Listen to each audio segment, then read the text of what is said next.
Today we're starting a unit on acids and bases. Now you have probably countless types of acids and bases in your home. Take for example on the acid side we have vinegar, it's a type of acid, orange juice, citric acid.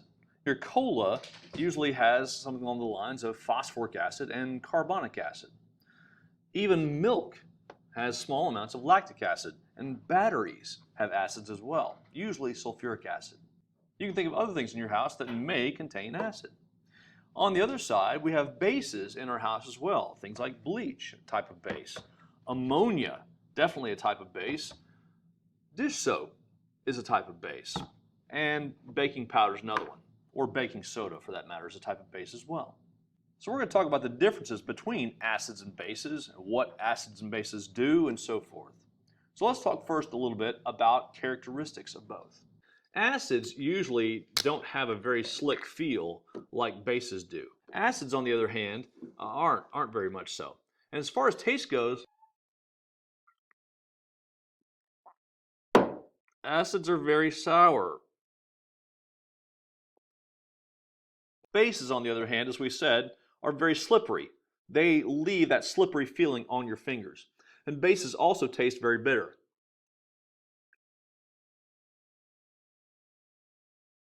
Excuse me for 1 second. All joking aside, you should never ever try to taste whether or not something is an acid or a base in the laboratory. I hope that goes without saying. So please, never ever do that. Both acids and bases are electrolytic. That is to say, they can actually conduct electricity. Notice that the vinegar can do it, as well as the ammonia. Both, again, are electrolytic.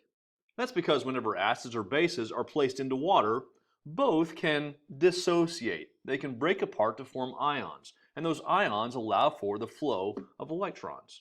This special paper, known as litmus paper, will react differently with acids than it does bases. Because of that, we can identify an acid or base based on its reaction with litmus paper. An acid will tend to turn litmus paper a pink to red color. Meanwhile, a base will tend to turn it a dark blue or even purple sometimes. Something else that acids can do is they can react with metals and metal carbonates. When an acid will react with metal, like magnesium, it will produce hydrogen gas. Now, on the other hand, if you put a metal carbonate into an acid, you're going to release carbon dioxide. In fact, this is one way that geologists will use to determine whether limestone is limestone. They'll add a little bit of acid to it. If it begins to bubble and release carbon dioxide, voila, they know that they have limestone.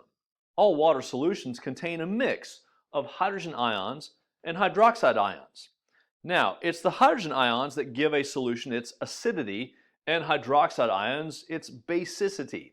So, therefore, if you have a solution that has greater amounts of hydrogen ions than hydroxide ions, you have an acid. And if you have greater amounts of hydroxide ions than hydrogen ions, you have a base. If you happen to be somewhere in the middle, where hydrogen ion content equals hydroxide ion content, you have something that is neutral.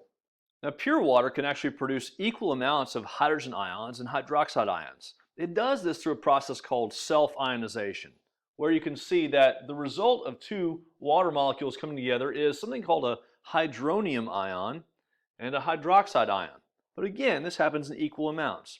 The hydronium ion is simply a water molecule with a hydrogen ion attached to it.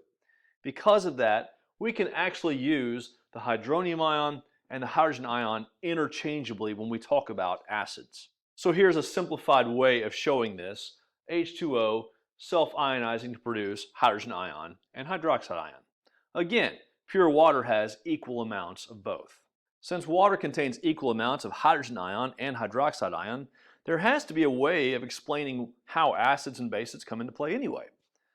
In 1883, a Swedish scientist named Svante Arrhenius came up with an idea proposing that acids are what produce hydrogen ions in solution, such as when we have hydrochloric acid that gives us hydrogen ion and chloride ion, and a base is a compound that produces OH ions in solution, such as when we have sodium hydroxide, which produces sodium ion and hydroxide ion. Now, many acids do produce hydrogen ions, and many bases do produce OH ions. But what about things like ammonia and sodium carbonate? These are bases that don't have OH ions. How can we explain their basicity? So along came Danish chemist Johannes Bronsted and English chemist Thomas Lowry, and they proposed something a little different.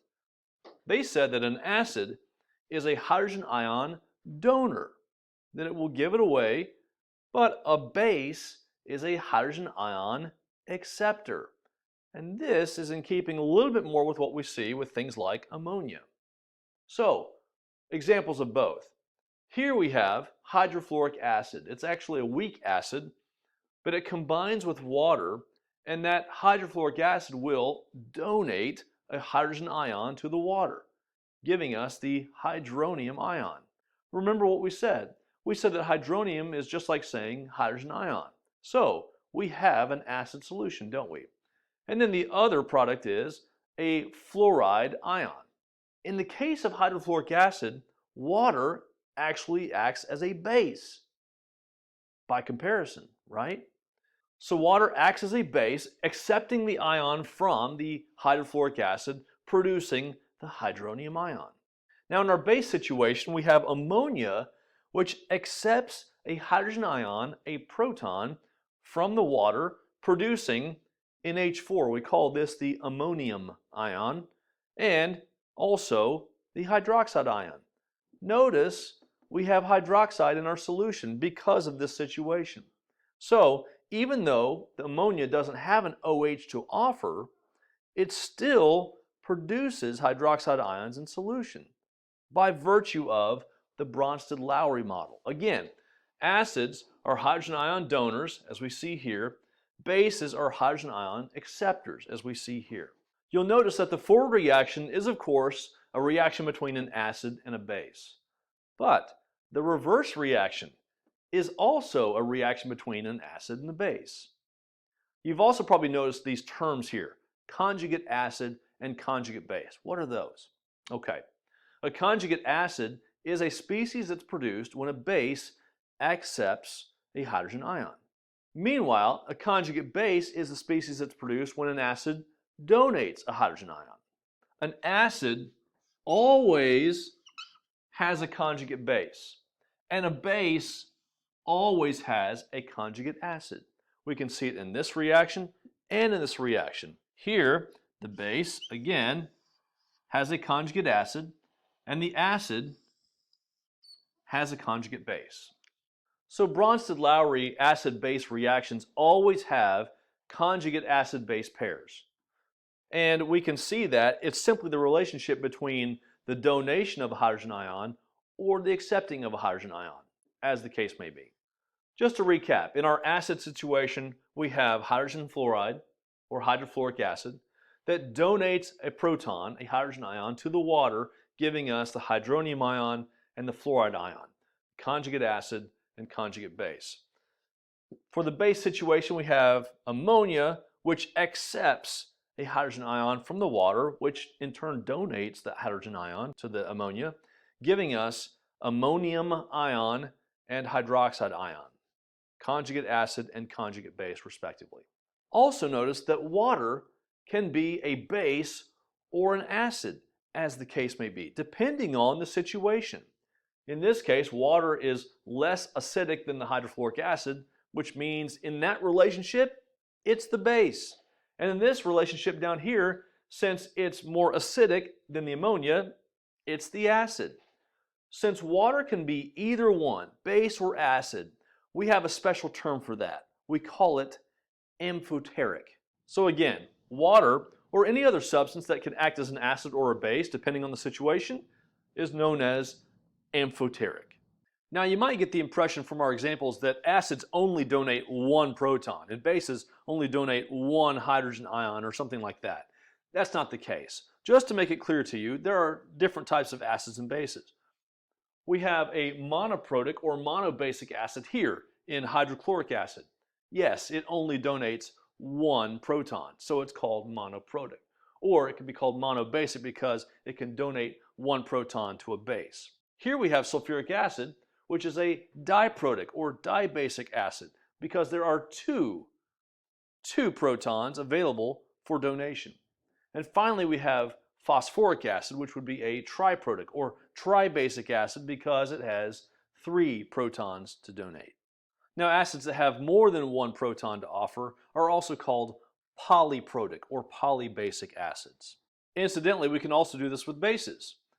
NaOH, sodium hydroxide, is an example of a monoacidic base. It has 1 OH ion in there. Calcium hydroxide has 2, so it's called diacidic. And aluminum hydroxide has 3, so it's called triacidic. Now, I know it's a little confusing talking about acids in basic terms and bases in acidic terms, but remember that they're reacting with one another, and so that's why we name them as such. Something else that needs to be said. Not all hydrogens in a compound are acidic. Take, for example, acetic acid. You'll notice that there's 4 hydrogens in acetic acid, but only 1 is what we call an acidic hydrogen. The reason for that is electronegativity. These hydrogens right here are fairly close in electronegativity to the carbon. However, there's a big electronegativity difference between this oxygen and this hydrogen. Because the oxygen is pulling that electron density away from the hydrogen, it makes it easier to take that hydrogen off. That's the hydrogen that gets taken in an acid-base reaction. One final model that's worth mentioning was developed by American chemist G.N. Lewis, who proposed that acids are electron pair acceptors and bases are electron pair donors. Now, you might notice that this falls in line really with what Bronsted Lowry said. For example, here we have ammonia, what we know to be a Bronsted Lowry base. It's also a Lewis base by virtue of the fact that it has this electron pair that it can donate.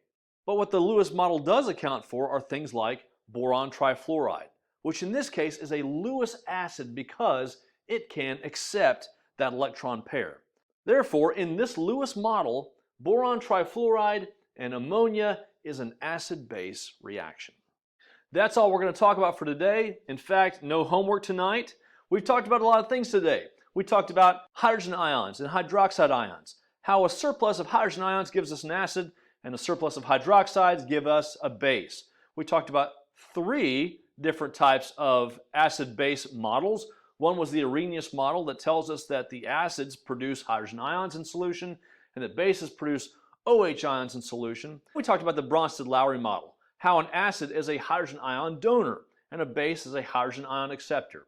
And then we talked about how you can have conjugate acid-base pairs in a reaction, how an acid will have a conjugate base and a base will have a conjugate acid in every Bronsted Lowry reaction.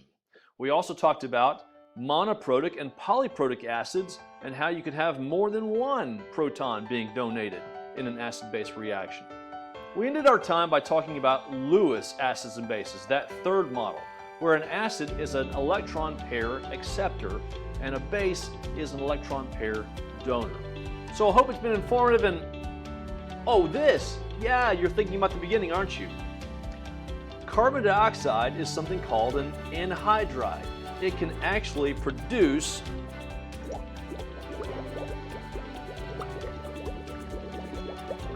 an acidic solution in water. So there you go, your last little bit of knowledge for the day. I hope to see you soon, but until the next time we meet, God bless you.